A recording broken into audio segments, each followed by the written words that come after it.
If you're planning to upgrade your owner-occupied home, you have to watch this because I can help you create 120,000 tax returns every single year. This is the secret that ATO never wants any people to know. Give me 5 minutes. I'm going to show you how a very simple minor change, you don't need to pay tax again. This is a very common scenario, right? Say a young couple or maybe just a single person saved a couple of years and buying his first property, property A. When he purchased a property, the property price is 700K, which 20% is the deposit and the 560K is the mortgage, right? I know lots of Aussie, they like security. So what they do, they pay down the mortgage, which is the most critical mistake. Why? Let me walk you through. So let's say after 5 years, they paid on the mortgage by 360, so it goes from 560 to remaining 200K. And let's say, average speaking, a house 5 years, the house price now valued at 1 million. So this young couple, they might have baby, that's why they want to buy the property B, they want to upgrade their owner-occupied home.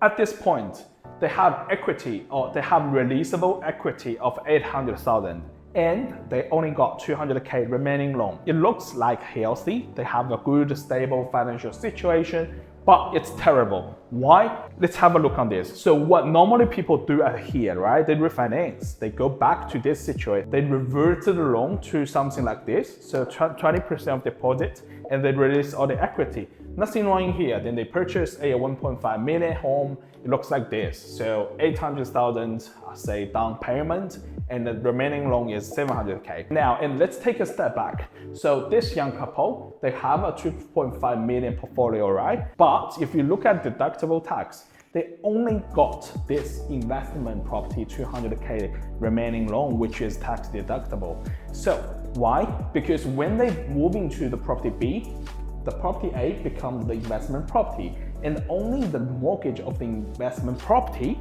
is tax deductible. So that's how they can only get 12,000 back. How can they do better? This is how top 10% of Aussie guys do. So resident, as I mentioned before, the critical mistake is here. So resident paid on their payment, yeah? What they also can do is they should create an offset account. So what they should do is they should convert the mortgage A to interest-only type mortgage. By putting more money into the offset account, they actually pay the same amount of interest comparing to this. But the huge difference is when they use the offset money, when they use some equity to buy the same property B, the remaining loan for the investment property is 560K. So now you see, no, actually just one simple change from the step one, yeah, but they double the amount of how much they can claim back every year. But this is not the most. Let me just pause it here. This is how we do for our clients, just by very smart couple of change, and they can just claim back more money. Now, here is the most important part. This is how rich people do this whole thing, and they don't want to share this story to you. You must have some friends, or a couple of guys on the internet like me, they seem like they don't pay much tax, but they have huge portfolio. They have many properties. So in today's video, I don't want to make it too long. I'm going to make another video of the details about this debt recycling. But long story short, this is actually a very simple thing you can do as well. So you need to aim this first. You need to move to this, not doing that. You need to do this. And once you achieve this first, right, you should keep saving money, basically.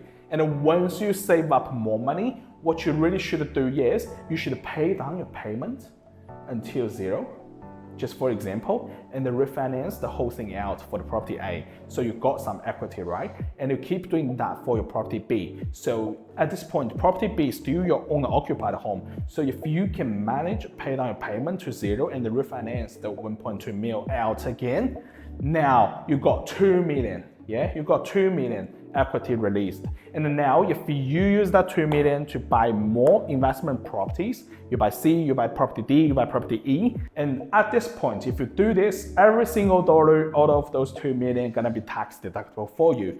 That's how, given that, let's say interest rate is 6%, that's how you can tax deduct $120 per year, which means if you earn or your family income is about this figure, you actually do not need to pay tax anymore. But you need to be careful, right? I never encourage people to buy more properties. If you're moving towards this structure, you want to build your wealth, buy your properties.